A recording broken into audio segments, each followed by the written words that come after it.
Selamat pagi, selamat datang di Ibadah Bahasa Indonesia Gereja ICA Surabaya. Kami senang sekali Anda bergabung dengan kami di pagi hari ini. Baiklah, sebelum kita mulai ibadah pagi ini, berikut adalah informasi penting untuk Anda ketahui. Sejalan dengan perubahan peraturan terkait COVID oleh pemerintah, ICA juga meniadakan pembatasan terkait COVID untuk semua acara di ICA Surabaya. Masker tidak lagi diwajibkan untuk digunakan, tetapi Anda tetap bisa memakai masker untuk kenyamanan dan proteksi diri. Minggu penyerahan anak akan diadakan kembali pada 5 Februari di ICA West dan ICA East. Di minggu spesial ini bersama kita akan menyerahkan anak-anak kepada Tuhan, juga kita akan berdoa bagi pasangan yang menginginkan kehadiran anak dari Tuhan. Bila Anda atau kerabat Anda ingin mendedikasikan anak Anda di minggu tersebut, segera mendaftar melalui QR Code di layar atau di meja informasi, atau juga bisa kunjungi tautan bit.ly/ICA Baby Dedication. ICA membutuhkan banyak volunteer untuk membantu kami dalam bidang pelayanan servis media atau yang biasa dikenal dengan multimedia. Posisi yang membutuhkan volunteer meliputi service director, lighting, sound, dan juga operator LCD. Kemudian dalam bidang pelayanan musik di West, kami membuka kesempatan bagi Anda yang bisa bermain musik serta vokalis pria. Dan untuk pelayanan di East, kami mengajak Anda untuk bergabung dengan tim hospitality. Untuk mendaftarkan diri, silakan scan QR Code berikut ini dan mari melayani Tuhan bersama di ICA. Kelas Ministry 101 kembali diadakan. Bagi Anda yang rindu untuk melayani Tuhan bersama dengan kami di Gereja ICA Surabaya, ataupun Anda yang sudah melayani dan masih ingin bertumbuh di dalam pelayanan, catat tanggalnya dan langsung hadir tepat waktu di jadwal kelas berikut ini. Mari melayani untuk mengalami Tuhan. Vision Sunday akan segera tiba. Jangan lewatkan Vision Sunday pada 19 Februari di ICA West dan pada 26 Februari di ICA East. Di hari tersebut, ICA akan membagikan kabar baik tentang apa yang akan ICA lakukan pada tahun 2023, serta kemana arah dan kehendak Tuhan memimpin kita. Catat tanggalnya dan sampai jumpa di Vision Sunday. ICA East akan berpindah ke jadwal ibadah yang baru. Dengan bertambahnya jumlah jemaat, kami menambahkan satu lagi ibadah bahasa Inggris di hari Minggu, hanya untuk ICA East. Mulai tanggal 19 Februari, jam ibadah menjadi pukul 8 pagi untuk ibadah bahasa Indonesia, lalu jam 9.15 dan jam 11 untuk ibadah bahasa Inggris. Jadi bila Anda adalah jemaat yang rutin hadir di ICA East, perhatikan perubahan jam tersebut dan beritahu teman dan kerabat Anda. Dan bagi Anda jemaat ICA West ataupun ibadah online ICA, jadwal ibadah tidak berubah untuk saat ini, yaitu jam 8 pagi untuk ibadah bahasa Indonesia dan jam 10 pagi untuk ibadah bahasa Inggris.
Selamat pagi, selamat siang, selamat sore, selamat malam semua yang sudah hadir dengan kami di ICA Surabaya Online pada hari ini. Kami bersyukur bahwa saudara semua bisa datang dan bergabung dengan kami untuk mendengar firman Tuhan, memuji namanya, memuliakan namanya. Sebelum kita mulai, mari kita semua berdoa terlebih dahulu. Tuhan, Bapa di surga, kami bersyukur atas hadirat-Mu di tengah-tengah kami. Meskipun kami tidak ada di satu tempat, kami percaya Tuhan, karena Roh-Mu ada di masing-masing kami, Engkau tetap mengikat kami bersama-sama sebagai satu tubuh, mengikat kami bersama denganmu juga Tuhan. Kiranya roh-Mu berbicara kepada kami pada pagi hari ini atau siang malam hari ini. Kami buka hati kami untuk menerima firman-Mu. Kiranya Engkau urapi kami Tuhan dengan kasih karunia-Mu dan beritakanlah Injil-Mu sekali lagi kepada kami. Supaya kami bisa lebih mengenal-Mu. Kami bisa lebih mendalami pengetahuan tentang-Mu Tuhan. Dan kami bisa belajar untuk hidup sesuai dengan kehendak-Mu. Dalam nama Kristus kami berdoa dan mengucap syukur. Amin. Amin. Hari ini adalah bagian kelima dari seri yang sedang kami pelajari, kita semua pelajari pada saat ini, sudah beberapa minggu, ini minggu kelima, 50 hari menuju transformasi. Dan sebelum kita mulai, mari kita baca ayat yang menjadi tema bagi kita semua dalam seri ini. Saya undang saudara semua untuk bisa membuka Roma pasal 12 ayat 2, dan mari kita baca ayat ini bersama-sama. Janganlah kamu menjadi serupa dengan dunia ini, tetapi berubahlah oleh pembaharuan budimu, sehingga kamu dapat membedakan manakah kehendak Allah, apa yang baik, apa yang berkenan kepada Allah, dan yang sempurna. Amin. Minggu lalu kita sempat merayakan Imlek, ya. Mungkin ada saudara-saudara yang masih merayakan bersama dengan keluarga juga. Saya pun juga masih merayakan bersama dengan keluarga. Jadi minggu lalu setelah ibadah hari Minggu, keluarga saya berkumpul bersama untuk makan bersama, dan akhirnya kami juga sempat berkunjung ke beberapa keluarga, terutama ke rumah-rumah paman dan tante saya. Dan selain mengunjungi keluarga, kami juga masih ada banyak keluarga yang tinggal di luar kota. Terus terang kami tidak bisa berkunjung kepada mereka, tapi kami sempat telepon ke mereka dan bertanya kabar mereka, bagaimana keadaan mereka. Dan semua ini adalah kebiasaan ya bagi keluarga-keluarga yang merayakan Imlek, kebiasaan sejak kecil, termasuk untuk keluarga saya. Bagi keluarga saya ini adalah sesuatu hal yang sangat penting. Tradisi seperti ini, pada waktu Imlek, berkunjung ke keluarga, berkumpul bersama-sama, makan bersama-sama. Dan saya ingat bahwa ketika saya masih kecil, saya masih pada hari-hari itu, waktu-waktu itu, saya masih sering bermain bersama dengan sepupu saya. Dan saya ada banyak sepupu karena keluarga besar. Tapi saya juga sadar akan satu hal, tetap ketika meskipun kita semua berkumpul, meskipun kami semua berkumpul, seluruh keluarga besar saya sadar bahwa tetap ada perbedaan antara keluarga inti dan keluarga besar saya. Dan semakin dewasa, semakin berkurang waktu berkumpul dengan keluarga besar saya, tetapi itu tidak terjadi dengan keluarga inti. Kehidupan sehari-hari sudah ya lebih banyak ya untuk kami semua masing-masing, karena waktu kecil, ya memang semua kecil, jadi semua main bersama-sama. Tetapi sekarang semua sepupu saya, mereka sudah menikah, sudah punya anak, dan pasti mereka juga berkumpul dan meluangkan waktu dengan keluarga-keluarga mereka sendiri. Masih tetap keluarga sih, tapi tetap ada perbedaan. Dan ketika saya berpikir tentang itu, saya juga berpikir bagaimana dengan keluarga rohani kita, keluarga spiritual kita, keluarga kita semua di gereja. Minggu lalu, ketika kita belajar tentang 50 hari menuju transformasi ini, ada satu poin yang kita pelajari, bahwa harus ada perubahan dalam pikiran kita. Dan itu penting. Mengubah pikiran berarti berarti fokus ke hal-hal yang lebih penting, hal-hal yang baik. Dan salah satunya, ketika kita bicara juga tentang keluarga ya, salah satunya fokus kita bukan hanya kepada atau untuk diri kita sendiri, tetapi kepada orang lain, satu sama lain. Dan saya mengatakan ini karena saya juga sadar, karena kalau perayaan Imlek pasti semua berpikir tentang, kalau berkunjung ke keluarga ini, nanti bisa dapat angpau, begitu-gitu. Tapi kalau sudah menikah dan sudah punya anak, pasti kita yang memberikan, semua yang menikah yang memberikan angpau. Jadi ada perbedaan ketika waktu saya kecil, berkunjung ke keluarga, pasti semua berikan angpau.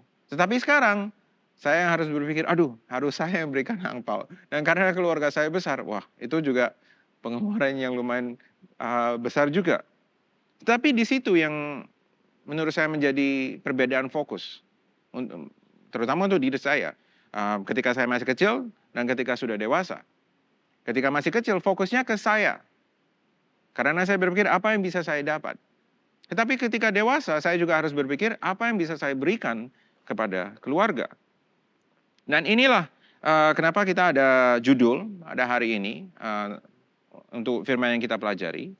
Bahwa kita dibentuk untuk melayani. Dan kita semua harus sadar tentang hal ini.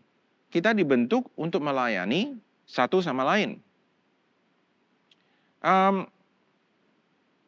Masalahnya begini. Masalahnya adalah terus terang tidak ada yang mau melayani. Kita sering mendengar terus terang bahwa sebagai umat Allah kita harus melayani. Itu yang dikatakan Alkitab. Itu yang kita dengar terus-menerus berulang kali. Tetapi jika kita jujur, sebenarnya kita tidak selalu siap atau bersedia untuk melakukan hal ini, untuk melayani satu sama lain. Karena di budaya kita, di mana-mana, bukan hanya di Indonesia, tapi di Barat pun juga, di negara lain pun juga, bahwa kita ingin berada di posisi teratas. Posisi yang terpenting. Itu yang menjadi target kita dalam kehidupan kita. Menjadi goal kita, tujuan kita. Kita ingin berada di posisi yang teratas. Kalau ada kompetisi, kita pasti ingin menang. Karena apa? Karena kemenangan itu memberikan kita otoritas. Memberikan kita wewenang. Jadi semua melihat kita, wow, orang ini hebat. Ini yang mungkin paling kaya, ini mungkin paling pintar, paling pandai, paling ganteng, paling cantik, atau apapun. Saya ingin baca satu ayat. Markus 10, ayat 42 sampai 45 ya. Ini dikatakannya. Tetapi Yesus memanggil mereka lalu berkata, kamu tahu bahwa mereka yang disebut pemerintah bangsa-bangsa memerintah rakyatnya dengan tangan besi. Dan pembesar-pembesarnya menjalankan kuasanya dengan keras atas mereka. Tidaklah demikian di antara kamu. Barang siapa ingin menjadi besar di antara kamu, hendaklah ia menjadi pelayanmu. Dan barang siapa ingin menjadi yang terkemuka di antara kamu, hendaklah ia menjadi hamba untuk semuanya. Karena anak manusia juga datang bukan untuk dilayani, melainkan untuk melayani. Dan untuk memberikan nyawanya menjadi tebusan bagi banyak orang. Kita bicara tadi tentang bagaimana kita ingin menjadi yang teratas. Otoritas. Dan kita tidak ingin melayani karena kalau kita melayani kita merasa kita ada di posisi yang lebih rendah. Di sini Yesus justru memutarbalikkan konsep tentang otoritas dan pelayanan. Di mana kita merasa bahwa dalam diri kita sendiri ya, kita merasa bahwa otoritas dan pelayanan itu tidak bisa disambungkan. Karena satu ada di atas, satunya di bawah. Justru Yesus memutarbalikkan semua ini dan mengatakan bahwa jika kita ingin otoritas, kita harus siap terlebih dahulu melayani. Yang dia katakan adalah yang ingin menjadi besar, jadilah pelayan. Yang ingin menjadi yang terkemuka, jadilah hamba. Dan dia mengatakan bahwa kita menjadi pelayan dan menjadi hamba untuk semua orang. Bukan hanya untuk satu. Saya berpikir juga ya, memang melayani itu susah. Tetapi kalau kita berpikir, oke, kalau hanya melayani satu orang saja, oke, mungkin masih bisa. Mungkin karena orang ini adalah orang yang penting. Mungkin itu adalah bos kita di tempat pekerjaan kita. Mungkin ini adalah suami kita atau istri kita. Mungkin pokoknya orang yang kita anggap sebagai orang yang penting. Hanya satu. Dan untuk orang itu kita siap mengatakan, oke, saya akan melayani. Tapi bagaimana dengan melayani semua orang? Karena justru ini yang Yesus katakan. Jadilah hamba untuk semua. Dan bukan hanya dia katakan, Yesus juga melakukan ini. Menjadi hamba bagi semua. Dan ini hal pertama yang harus kita pelajari. Bahwa sesuai perintah Yesus, kita harus melayani semuanya.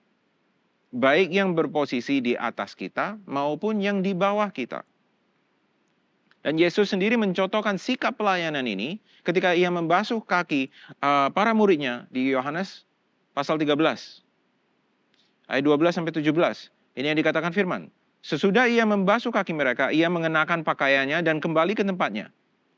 Lalu ia berkata kepada mereka, "Mengertikah kamu apa yang telah kuperbuat kepadamu? Kamu menyebut aku guru dan Tuhan. Dan katamu itu tepat, sebab memang akulah guru dan Tuhan. Jadi jikalau aku membasuh kakimu, aku yang adalah Tuhan dan gurumu, maka kamu pun wajib saling membasuh kakimu. Sebab aku telah memberikan suatu teladan kepada kamu, supaya kamu juga berbuat sama seperti yang telah kuperbuat kepadamu. Aku berkata kepadamu, sesungguhnya seorang hamba tidaklah lebih tinggi daripada tuannya, ataupun seorang utusan daripada dia yang mengutusnya. Jikalau kamu tahu semua ini, maka berbahagialah kamu jika kamu melakukannya." Saya ingin saudara berpikir tentang ini, karena kita akan pelajari ayat-ayat ini sebentar, sejenak. Yesus bukan hanya membasuh kaki satu murid. Mungkin kalau hanya satu murid seperti yang kita katakan, kalau kita melayani hanya satu orang saja, mungkin masih oke. Mungkin masih bisa kita lakukan. Tapi bukan itu yang Yesus lakukan. Dia bukan hanya membasuh kaki satu murid, tetapi dia membasuh kaki semua muridnya. Dan ketika ini terjadi, ketika saya baca, saya berpikir terus ya, apa yang ada di benak para muridnya pada saat ini? Ketika Yesus mulai membasuh kaki mereka satu persatu. Ketika sepasang kaki pertama dibasuh oleh Yesus, apa yang dipikirkan oleh murid-murid lainnya? Lalu kaki yang kedua. Lalu yang ketiga. Apa yang mereka pikirkan? Memang kita sudah baca juga di firman bahwa Petrus mengatakan, "Loh Tuhan, kenapa kamu melakukan ini?" Tapi bagaimana dengan murid-murid lainnya? Saya tidak habis berpikir ya, kalau saya yang ada di tempat itu, apa yang akan saya katakan, apa yang akan saya pikirkan? Apakah saya akan saling noleh ke teman-teman, ke murid-murid yang lain dan bingung bertanya, ngapain ini? Kenapa? Apa yang terjadi? Apa yang mereka pikirkan, apa yang mereka katakan kepada satu sama lain? Dan ini yang dikatakan oleh Kristus. Mengertikah kamu apa yang telah kuperbuat kepadamu? Kalau bahasa zaman sekarang, mungkin kita akan dengar seperti ini. Ngerti enggak sih lu? Dan ini yang harus membuat kita sungguh-sungguh merenungkan apa yang terjadi di sini. Karena saya ingat waktu saya kecil, ketika orang tua ingin menjelaskan sesuatu, pasti orang tua setelah menjelaskan bertanya kepada saya, ngerti nggak? Ngerti nggak? Harus selalu terjadi seperti itu. Supaya mereka bisa pastikan bahwa apa yang sudah mereka terangkan, apa yang sudah mereka katakan, saya sungguh-sungguh menangkapnya. Dan di sekolah pun juga seringkali begitu. Para guru akan bertanya, apakah kalian sudah mengerti apa yang sudah dijelaskan? Dan kalau mengerti, kita mengatakan oke, mengerti. Dan kalau tidak mengerti, kita mengatakan tidak mengerti, belum mengerti. Dan pada waktu itu guru akan mengulang pelajarannya, mengulang jelasannya lagi. Dan waktu saya kecil, seringkali saya mengatakan nggak ngerti. Harus ada perubahan pikiran ketika saya dengar kata-kata seperti ini. Mengertikah kamu apa yang telah kuperbuat kepadamu? Ketika saya dengar ini, itu yang saya pikirkan. Harus ada perubahan pikiran dalam saya, supaya saya bisa mengerti apa yang sebenarnya terjadi di sini. Karena saya juga melihat bahwa tidak ada yang berebut untuk membasuh kaki Yesus. Bukan hanya kaki Yesus, tidak ada yang berebut untuk membasuh kaki murid lainnya. Ketika mereka melihat Yesus membasuh kaki murid pertama, mereka tidak mengatakan, "Oh Tuhan, aku akan bantu, aku akan basuh kaki lainnya." Tidak ada yang mengatakan demikian. Dan ketika Yesus melakukan semua ini, dan ketika dia menjelaskan apa yang telah dia perbuat, saya percaya bahwa pada saat itu, pandangan para murid tentang posisi mereka, tentang otoritas mereka, mulai berubah. Kita baca terus Yohanes pasal 13. Dan mungkin ini akan bisa lebih memberi terangan ya kepada apa yang sebenarnya terjadi di sini. Ayat 35 mengatakan demikian. Dengan demikian, semua orang akan tahu bahwa kamu adalah murid-muridku, yaitu jikalau kamu saling mengasihi. Itu yang diperintahkan Yesus. Ketika dia mengatakan bahwa ini adalah teladan yang dia telah tunjukkan kepada murid-muridnya. Bahwa mereka harus saling melayani. Mereka harus menjadi hamba untuk semua orang. Merendahkan diri seperti itu. Ini bukan hanya sekedar untuk memenuhi hukum atau perintah dari siapapun. Ini bukan kompetisi. Untuk melihat siapa yang melayani lebih banyak orang atau melayani lebih bagus. Apa yang menjadi alasan atau dasar untuk melayani? Di sini di ayat 35, kita belajar bahwa apa alasannya? Alasannya adalah karena Tuhan telah memberikan karunia-Nya kepada kita. Alasannya adalah apa? Karena kasih. Kasih yang telah Tuhan berikan. Dan sebagai murid-muridnya, sebagai pengikutnya, akhirnya kasih yang juga kita tunjukkan. Kasih yang kita praktekkan. Kasih yang kita tunjukkan ketika kita melayani. Karena ketika kita melayani, kita harus sadar sesuatu. Ketika kita melayani, pelayanan itu akan membentuk identitas kita. Itu akan merubah identitas kita. Karena dari ayat 35 ini, kita bisa melihat bahwa identitas ini bukan hanya untuk satu orang saja. Melainkan untuk seluruh orang yang percaya. Bahwa mereka, semua orang akan tahu bahwa kita semua adalah murid-muridnya. Itu hal pertama yang harus kita sadari. Itu identitas kita terlebih dahulu. Dan kita harus bisa merubah pikiran kita supaya kita bisa mengerti ketika kita melayani, kita menunjukkan bahwa identitas kita adalah murid-murid Kristus. Ketika kita saling mengasihi. Dan seperti yang saya katakan, ini bukan hanya untuk identitas satu orang, tetapi untuk semua kelompok ini. Karena Tuhan Yesus mengatakan ini bukan hanya kepada Petrus, bukan hanya kepada murid lainnya, tetapi kepada semua muridnya. Dan bahwa ketika mereka saling mengasihi, dan itu yang kata-kata yang penting, saling mengasihi. Bukan hanya mengasihi diri kita sendiri. Tetapi ketika kita saling mengasihi, orang-orang lain yang akhirnya akan melihat bahwa loh, orang-orang ini berbeda. Mereka ada identitas yang berbeda. Mereka ada komunitas yang berbeda. Ini hal lain yang harus kita pelajari juga.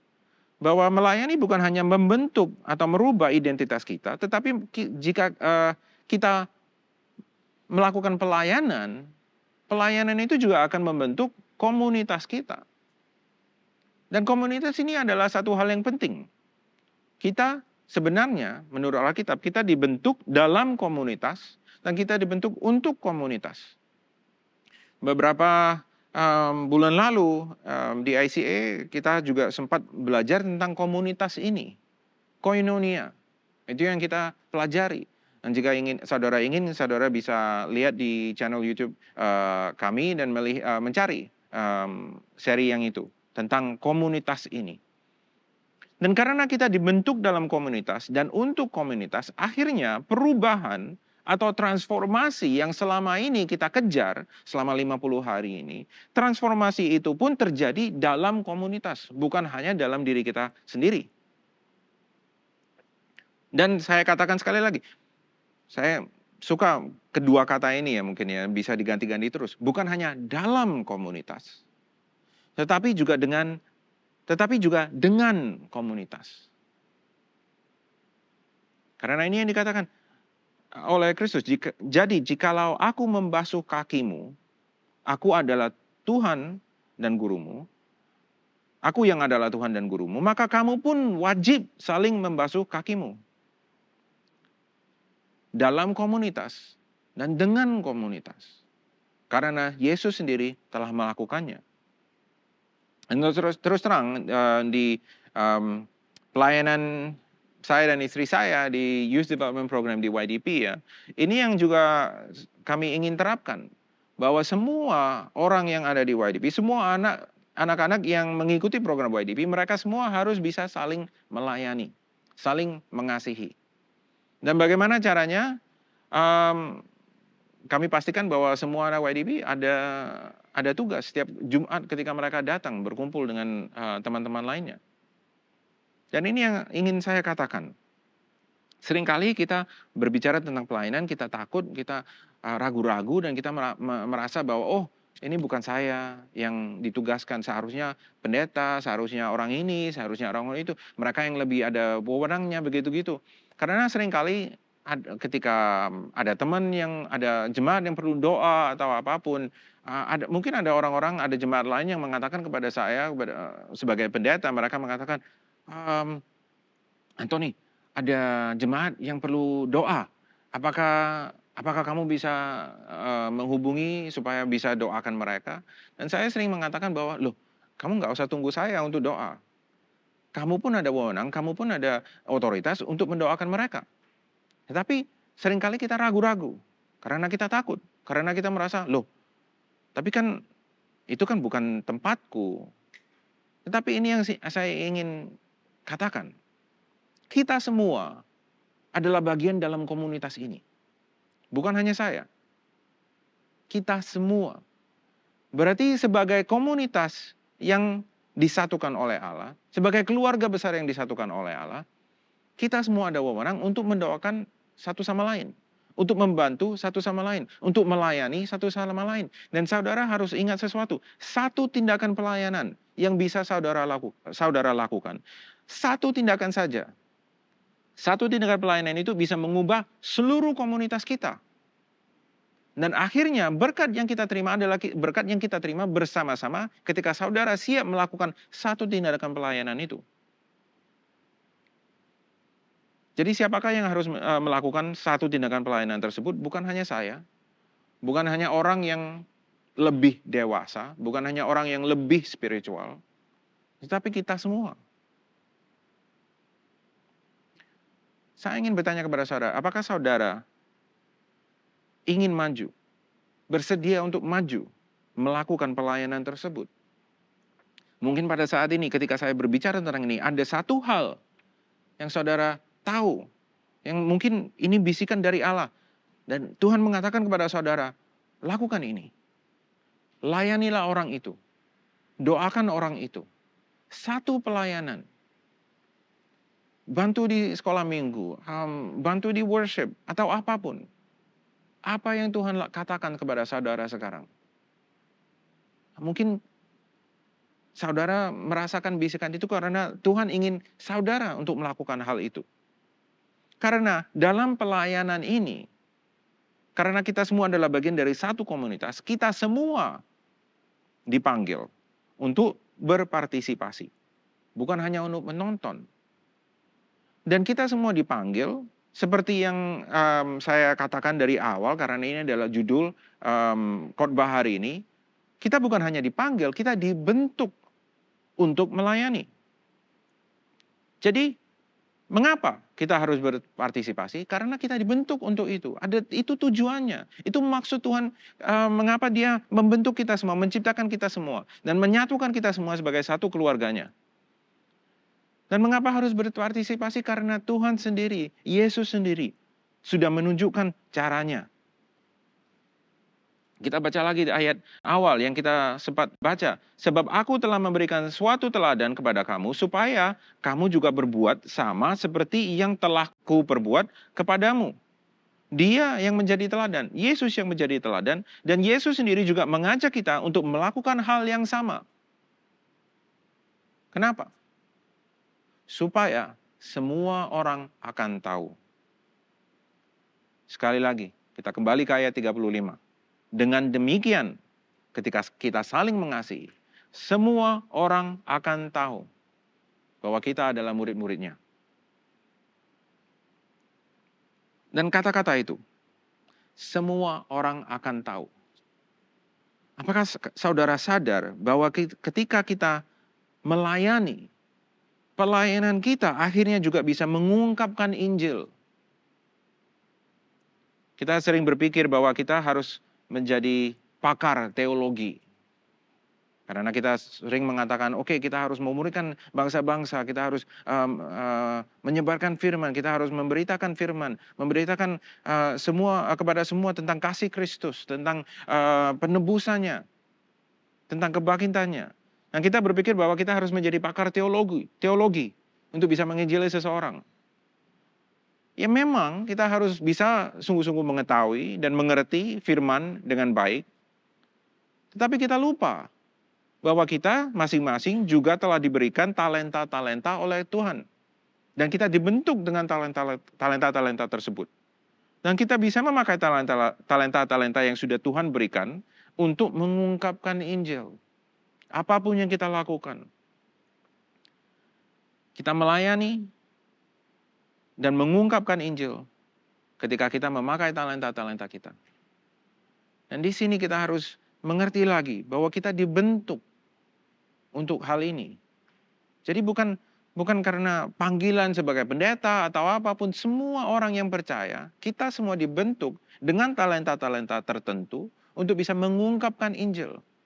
Jadi ini bukan hanya di gereja. Ketika saudara bekerja, di kantor saudara, di sekolah saudara, kalau masih sekolah, apapun yang kalian lakukan, apapun semua yang kita lakukan, dimanapun kita berada, dalam keluarga, kita bisa memakai talenta-talenta yang sudah Tuhan berikan. Dan saling mengasihi, dan saling melayani, supaya akhirnya dengan kelakuan kita, dengan kata-kata kita, dengan apa yang sudah kita perbuat, sesuai kuasa yang Tuhan berikan kepada kita semua, kita bisa mengungkapkan Injil, memberitakan Injil.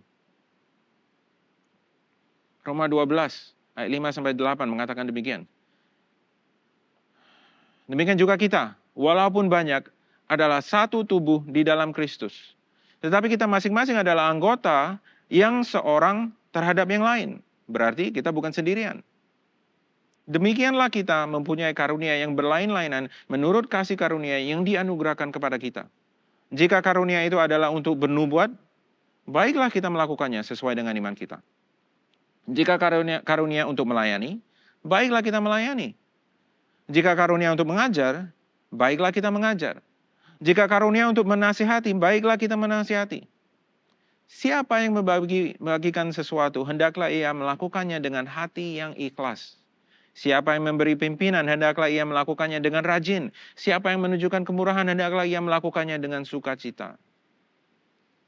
Ini yang Tuhan maksud ketika Yesus menunjukkan cara bagaimana kita semua bisa melayani. Ketika Yesus menunjukkan teladannya untuk melayani semua orang. Jadi bagaimana saudara bisa mulai melayani? Bagaimana kita semua bisa mulai melayani? Step pertama adalah kita harus mulai menganut gaya hidup melayani. Karena seringkali bukan itu yang kita pikirkan. Kita tidak menganut gaya hidup melayani. Kita menganut gaya hidup di mana kita terus mengejar hal-hal untuk diri kita sendiri. Kita ingin orang lain melayani kita, tetapi bukan untuk melayani mereka. Itu yang bukan kita pikirkan. Tetapi jika kita menganut gaya hidup melayani, akhirnya kita juga bisa menunjukkan bahwa kita adalah bagian dari tubuh Kristus. Ketika kita memakai talenta-talenta kita untuk saling melayani dimanapun kita berada. Termasuk ketika saudara bekerja di kantor, dengan kolega saudara, dengan bos saudara, atau dengan bawahan saudara. Kita semua bisa melayani semua orang dengan cara-cara tertentu. Hal berikut yang bisa saudara lakukan, bergabunglah dengan tim pelayanan. Bagi saudara yang beribadah di ICA, saya dorong saudara, bergabunglah dengan tim pelayanan di ICA. Mungkin di layar saudara bisa melihat bahwa ada banyak hal yang bisa saudara lakukan di ICA. Ada worship, ada Sunday school, ada pelayanan di social ministry, ada pelayanan dengan kaum remaja, ada pelayanan di kelompok-kelompok sel, ada pelayanan di media. Banyak hal yang bisa saudara lakukan. Ada pelayanan juga untuk doa, ada pelayanan di hospitality. Banyak yang bisa saudara lakukan. Jika saudara bukan jemaat di ICA, dimanapun saudara beribadah, di gereja, di komunitas saudara, carilah kesempatan-kesempatan untuk melayani seperti itu. Jika saudara melihat di gereja saudara, pasti ada kebutuhan-kebutuhan tertentu, pasti ada pelayanan-pelayanan yang berbeda, saudara bisa coba. Seperti saya katakan tadi, di program kami di YDP, setiap hari Jumat ketika anak-anak datang, meskipun ada remaja-remaja yang sudah menjadi pemimpin-pemimpin, ada volunteer juga yang menjadi pemimpin, mereka yang mengatur semua acaranya setiap Jumat, setiap anak di YDP pasti ada tugas setiap kali mereka datang. Meskipun mereka bukan pemimpin. Karena kami ingin mereka belajar tentang ini. Semua itu harus, kita semua harus bisa saling melayani. Dan nggak tahu apa itu, kadang-kadang kalau datang tergantung jadwalnya, mungkin mereka hanya bersih-bersih sampah ketika ibadah sudah selesai. Atau mungkin untuk mengambil cangkir-cangkir semua dan membantu mencuci cangkir-cangkirnya. Apapun itu, setiap orang akan ada tugas. Itu bukan karena kami ingin menyuruh-nyuruh mereka, tetapi supaya akhirnya mereka bisa belajar bagaimana mereka saling mengasihi dan saling melayani. Dan saya dorong saudara untuk berpikir bagaimana saudara pun bisa melakukan hal seperti itu. Step berikutnya, untuk saudara yang mungkin jemaat ICA, ikuti kelas Ministry 101. Ada QR code juga, saudara bisa klik tautannya ya, dan untuk ikut kelas ini. Karena di ICA kami ingin semua jemaat ICA untuk mengerti bahwa meskipun ada departemen-departemen berbeda, meskipun ada pelayanan-pelayanan berbeda, pelayanan intinya tetap sama. Ada konsep-konsep tertentu yang kami ingin saudara semua pelajari tentang pelayanan di ICA. Ada hal-hal tertentu, ada kebenaran-kebenaran tertentu yang kami ingin semua mengerti tentang pelayanan di ICA. Karena kami percaya bahwa pelayanan di ICA ini bukan hanya untuk melayani pendeta ini atau pendeta itu, atau melayani orang ini atau melayani orang itu, atau melayani hanya departemen ini atau hanya departemen itu. Kami melayani Tuhan. Itu yang pertama. Itu yang terpenting. Jadi, jika saudara ingin mengikuti kelas Ministry 101, saudara ingin belajar lebih lagi bagaimana bisa melayani dengan tepat, dengan cara yang benar, bagaimana fokus ketika kita pelayanan adalah Kristus sendiri, adalah Tuhan sendiri, ikuti kelas itu. Saya dorong saudara, karena saya percaya ketika saudara mengikuti kelas itu akan ada banyak hal yang bisa saudara pelajari juga. Karena akhirnya kita melayani, karena kita semua adalah bagian dari tubuh Kristus. Kita tidak berdiri sendiri-sendiri, kita tidak berjalan sendiri, kita adalah satu keluarga. Kita adalah satu komunitas, koinonia, seperti yang saya katakan tadi. Keluarga di mana ada yang tidak berpartisipasi, terus terang adalah keluarga yang bisa kita katakan disfungsional. Kalau ada yang tidak berpartisipasi. Nah, itu adalah keluarga yang mempunyai masalah. Karena bayangkan kalau ada keluarga, mungkin saudara juga bisa melihat sekeliling saudara. Saudara pun ingin bahwa di dalam keluarga saudara, semua berpartisipasi. Semua saling melayani, semua saling mengasihi. Bagaimana jika ada satu saja anggota keluarga yang tidak mengurus, cuek saja, nggak mau, nggak tahu. Akan terjadi banyak masalah. Dan saya ingin tanyakan ini. Itu untuk keluarga kita masing-masing. Tapi mari kita pikirkan keluarga besar ini. Keluarga besar di mana kita dipanggil semua adalah bagian tubuh Kristus. bagaimana saudara dalam keluarga besar ini? Seperti apakah fungsi saudara dalam keluarga besar ini? Seperti apakah hubungan saudara dengan keluarga besar ini? Apakah saudara juga saling menyayangi? Kristus sendiri melakukan pelayanannya terhadap Bapa di surga dan juga untuk umatnya di dunia. Pelayanannya ini bahkan membawa Kristus ke pengorbanan di atas kayu salib. Pelayanan inilah yang memberi kita semua pengampunan dari dosa, kebebasan dalam kehidupan kita. Bagaimana kita melayani sesama supaya pelayanan dan pengorbanan Kristus ini sungguh-sungguh berarti, sungguh-sungguh bermakna dalam kehidupan kita. Ini alasannya juga kenapa kita selalu mengambil bagian bersama-sama dalam perjamuan kudus. Karena perjamuan kudus ini melambangkan pengorbanan Kristus, pelayanan Kristus untuk umatnya dan untuk Bapa di surga juga. Saya sudah ada roti di sini. Bagi saudara yang mungkin belum sempat mengambil roti, saudara bisa tekan pause dan ambil waktu sejenak untuk bisa mengambil rotinya. Dan setelah itu bisa kembali. Tapi roti ini sebenarnya bukannya roti yang kayak magical ya. Ini hanyalah simbol. Tetapi simbol ini juga melambangkan pengorbanan Kristus, pelayanannya. Dan ini yang kita berulang kali sampaikan kepada seluruh yang percaya kepada Kristus. Semua yang menjadi bagian dari tubuh Kristus. Dan ini yang dikatakan 1 Korintus pasal 11 mulai dari ayat 23. Sebab apa yang telah aku teruskan kepadamu telah aku terima dari Tuhan, yaitu bahwa Tuhan Yesus pada malam waktu ia diserahkan mengambil roti, dan sesudah itu ia mengucap syukur atasnya. Ia memecah-mecahkannya dan berkata, inilah tubuhku yang diserahkan bagi kamu. Perbuatlah ini menjadi peringatan akan aku. Tuhan, kami bersyukur atas roti ini. Roti ini adalah lambang, simbol atas pengorbananmu. Karena engkau mengatakan bahwa engkau pecah-pecahkan tubuh ini. Hanya untuk kami, Tuhan. Inilah cara engkau melayani kami. Supaya akhirnya engkau mengajak kami semua untuk menjadi bagian dari tubuhmu.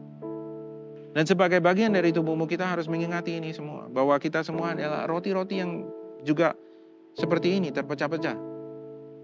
Dan kami tidak akan bisa menyatu jika kami terus berpecah-pecah seperti ini.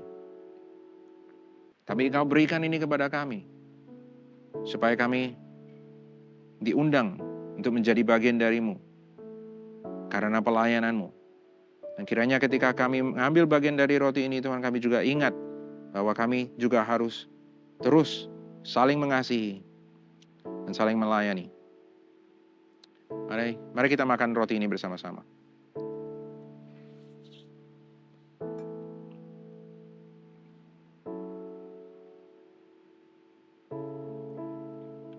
Ayat 25. Demikian juga yang mengambil cawan sesudah makan lalu berkata, cawan ini adalah perjanjian baru yang dimateraikan oleh darahku. Perbuatlah ini setiap kali kamu meminumnya menjadi peringatan akan aku. Sebab setiap kali kamu makan roti ini dan minum cawan ini, kamu memberitakan kematian Tuhan sampai ia datang. Terima kasih Tuhan atas cawan ini. Darah yang telah engkau curahkan untuk menyuci kami semua. Supaya akhirnya engkau Bapa di surga melihat kami bukan sebagai orang-orang yang ternoda-noda di mana-mana. Bukan sebagai orang-orang yang berdosa. Melainkan sebagai umat-Mu yang telah disucikan oleh darah Kristus. Dan disinilah Tuhan kami menerima kuasa-Mu, karunia-Mu, your righteousness. Dan melalui semua karunia yang telah Engkau berikan, Kami bisa memberitakan firman, memberitakan kematian-Mu, memberitakan penebusan yang telah Engkau berikan kepada kami semua. Kami doa Tuhan supaya kami akan selalu mengingati hal-hal ini, supaya kami melalui pelayanan kami juga akhirnya bisa mengungkapkan Injil untuk memuliakan nama-Mu. Mari kita minum bersama. Haleluya. Haleluya. Tuhan, kami bersyukur Tuhan atas firman-Mu. Kami bersyukur Tuhan karena sebagai orang-orang yang percaya, Engkau ajak kami Tuhan untuk mengundang kami Tuhan, untuk bersama-sama dengan-Mu melayani satu sama lain. Dan ini Tuhan yang menjadi satu hal yang terus terang adalah satu hal yang luar biasa. Karena Engkau tidak hanya menyuruh kami, Engkau tidak hanya mengatakan, kamu lakukan ini, dan Engkau menghilang Tuhan. Tetapi Engkau menunjukkan caranya. Ketika Engkau mengajak kami untuk saling melayani, Engkau pun juga di sana melayani bersama dengan kami. Dan kami bersyukur atas hal itu Tuhan, karena Engkau adalah Tuhan yang rendah hati. Dan kerendahan hati ini adalah kerendahan hati yang harus bisa kami pegang sendiri, yang kami hidupi sendiri. Kiranya kami bisa juga mengerti Tuhan, lebih dalam lagi bahwa bagaimana kami semua masing-masing dibentuk untuk melayani Engkau, untuk melayani satu sama lain. Dibentuk Tuhan dengan talenta-talenta tertentu bagi setiap jemaat, bagi setiap umat-Mu yang percaya kepada-Mu. Kiranya dimanapun kami berada, kami terus siap melayani. Karena kami percaya ketika kami saling melayani Tuhan, kami juga akhirnya melayani Engkau. Dan di sana Tuhan, orang-orang di sekitar kami akan melihat kami. Dan mereka akan tahu bahwa kami semua adalah umat-Mu, murid-murid-Mu. Amin. Teman-teman, saya undang saudara semua untuk bisa bangkit berdiri dan angkat tangan saudara untuk menerima berkat hari ini. Dan saya akan baca untuk berkat kepada saudara semua sebelum kami menutup ibadah ini. Dari Matius pasal 25, dari ayat 34 sampai 40. Teman-teman, ini yang dikatakan firman. Kiranya ini menjadi berkat dan dorongan bagi saudara semua. Dan raja itu akan berkata kepada mereka yang di sebelah kanannya, "Mari, hai kamu yang telah diberkati oleh Bapa-Ku.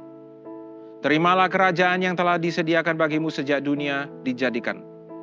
Sebab ketika aku lapar, kamu memberikan aku makan. Ketika aku haus, kamu memberi aku minum. Ketika aku seorang asing, kamu memberi aku tumpangan. Ketika aku telanjang, kamu memberi aku pakaian. Ketika aku sakit, kamu melawat aku. Ketika aku di dalam penjara, kamu mengunjungi aku." Maka orang-orang benar itu akan menjawab dia, katanya, "Tuhan, bila manakah kami melihat Engkau lapar dan kami memberi Engkau makan, atau haus dan kami memberi Engkau minum? Bila manakah kami melihat Engkau sebagai orang asing dan kami memberi Engkau tumpangan, atau telanjang dan kami memberi Engkau pakaian? Bila manakah kami melihat Engkau sakit atau dalam penjara dan kami mengunjungi Engkau?" Dan raja itu akan menjawab mereka, "Aku berkata kepadamu, sesungguhnya segala sesuatu yang kamu lakukan untuk salah seorang dari saudaraku yang paling hina ini, kamu telah melakukannya untuk aku." Dan kiranya kita semua bisa melakukan hal ini, melayani seperti ini, untuk satu sama lain, dan juga untuk Tuhan di surga. Untuk memuliakan namanya selama-lamanya. Amin. Selamat pagi saudara, selamat malam, selamat siang. Sekali lagi, terima kasih sudah bergabung dengan kami semua. Tuhan memberkati. Sampai jumpa minggu depan. Kami senang Anda bergabung dengan ibadah ICA hari ini. Selamat berakhir pekan dan sampai jumpa minggu depan. Tuhan berkati Anda dan keluarga. Minggu penyerahan anak akan diadakan kembali pada 5 Februari di ICA West dan ICA East. Di minggu spesial ini bersama kita akan menyerahkan anak-anak kepada Tuhan. Juga kita akan berdoa bagi pasangan yang menginginkan kehadiran anak dari Tuhan. Bila Anda atau kerabat Anda ingin mendedikasikan anak Anda di minggu tersebut, segera mendaftar melalui QR Code di layar atau di meja informasi, atau juga bisa kunjungi tautan bit.ly/ICA Baby Dedication. ICA membutuhkan banyak volunteer untuk membantu kami dalam bidang pelayanan servis media atau yang biasa dikenal dengan multimedia. Posisi yang membutuhkan volunteer meliputi service director, lighting, sound, dan juga operator LCD. Kemudian dalam bidang pelayanan musik di West, kami membuka kesempatan bagi Anda yang bisa bermain musik serta vokalis pria. Dan untuk pelayanan di East, kami mengajak Anda untuk bergabung dengan tim hospitality. Untuk mendaftarkan diri, silakan scan QR Code berikut ini dan mari melayani Tuhan bersama di ICA. Kelas Ministry 101 kembali diadakan. Bagi Anda yang rindu untuk melayani Tuhan bersama dengan kami di Gereja ICA Surabaya, ataupun Anda yang sudah melayani dan masih ingin bertumbuh di dalam pelayanan, catat tanggalnya dan langsung hadir tepat waktu di jadwal kelas berikut ini. Mari melayani untuk mengalami Tuhan. Vision Sunday akan segera tiba. Jangan lewatkan Vision Sunday pada 19 Februari di ICA West dan pada 26 Februari di ICA East. Di hari tersebut, ICA akan membagikan kabar baik tentang apa yang akan ICA lakukan pada tahun 2023, serta kemana arah dan kehendak Tuhan memimpin kita. Catat tanggalnya dan sampai jumpa di Vision Sunday. ICA East akan berpindah ke jadwal ibadah yang baru. Dengan bertambahnya jumlah jemaat, kami menambahkan satu lagi ibadah bahasa Inggris di hari Minggu, hanya untuk ICA East. Mulai tanggal 19 Februari, jam ibadah menjadi pukul 8 pagi untuk ibadah bahasa Indonesia, lalu jam 9.15 dan jam 11 untuk ibadah bahasa Inggris. Jadi bila Anda adalah jemaat yang rutin hadir di ICA East, perhatikan perubahan jam tersebut dan beritahu teman dan kerabat Anda. Dan bagi Anda jemaat ICA West ataupun ibadah online ICA, jadwal ibadah tidak berubah untuk saat ini, yaitu jam 8 pagi untuk ibadah bahasa Indonesia dan jam 10 pagi untuk ibadah bahasa Inggris. Kelompok kecil adalah cara terbaik untuk terhubung dan bertemu dengan lebih banyak teman di ICA. Apabila Anda belum tertanam dalam komunitas Go Group di ICA, silakan kunjungi website ICA atau buka dari aplikasi Church Center untuk menemukan Go Group yang tepat bagi musim kehidupan Anda saat ini. Mari bertumbuh melalui Go Group. ICA Prayer Service diadakan setiap hari Selasa pada pukul 6.30 sampai 7.30 malam lewat Zoom. Anda bisa mengunjungi Instagram kami @ICSBY untuk mendapatkan meeting ID-nya.